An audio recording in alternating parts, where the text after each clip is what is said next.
Hey, welcome back. In this video, we're going to get this project set up, and that's going to involve creating our main source file.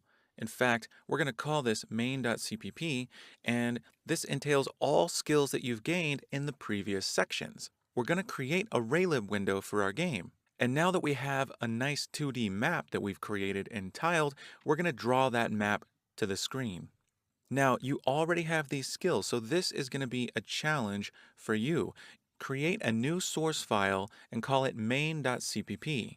You're going to make a Raylib window. Go ahead and initialize it with the dimensions 384 by 384.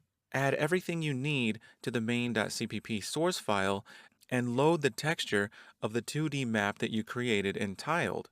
It should be in your nature tileset folder. Draw the map using Draw Texture X, which allows you to scale the texture.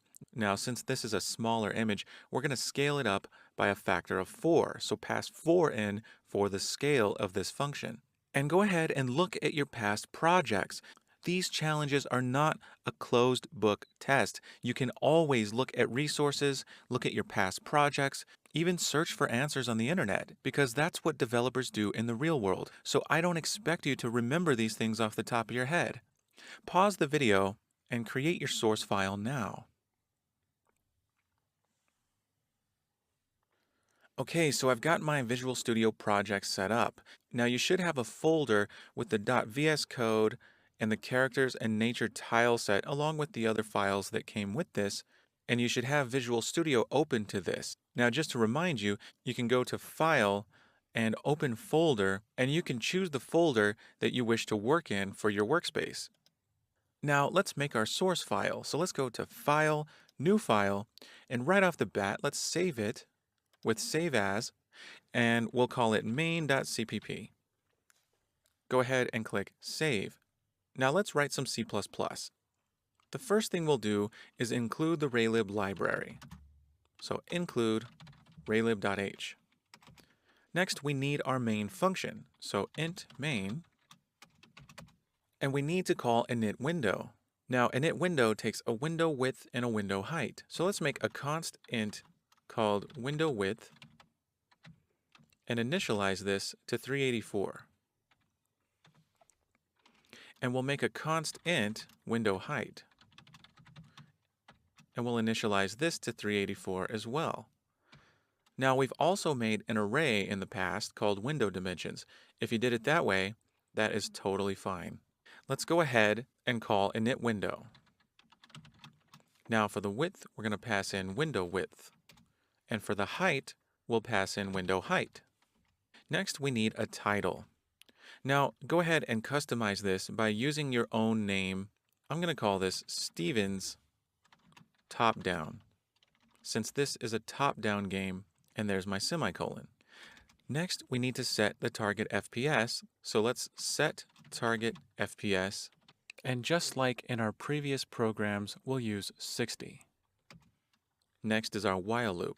So while, and we're going to use not window should close. Now, of course, we need our begin drawing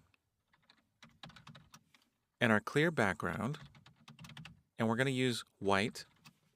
And finally, we'll have end drawing, and just outside the while loop, we're going to call close window. And now we have a 384 by 384 window. Now finally, we need to draw the map. So just after init window, we're going to create a texture 2D. And we'll go ahead and call this map. And we can initialize this using load texture. And we placed our map image in our nature underscore tileset folder. Here's my nature tileset folder, and I have open world map 24 by 24.png. That's what I'm going to use. So open world map 24x24.png. Now all that's left to do is draw the texture, and we're going to do that in the while loop just after clear background. So let's use draw texture x. Now for the texture, we're going to use map. For the position, we need a vector 2. So let's create a vector 2 just above draw texture x. And let's call this map pause. and we can initialize it to 0, 0.0, comma 0, 0.0. And we'll go ahead and pass in map pos. Next is rotation, and we don't want it rotated, so we'll use 0. And for scale, we'll use 4.0. And finally, for the tint, we'll use white. And that's it. Okay, so let's go ahead and go to Run and start debugging. And here's our window, and we see the top left corner of our map. So this is a great start.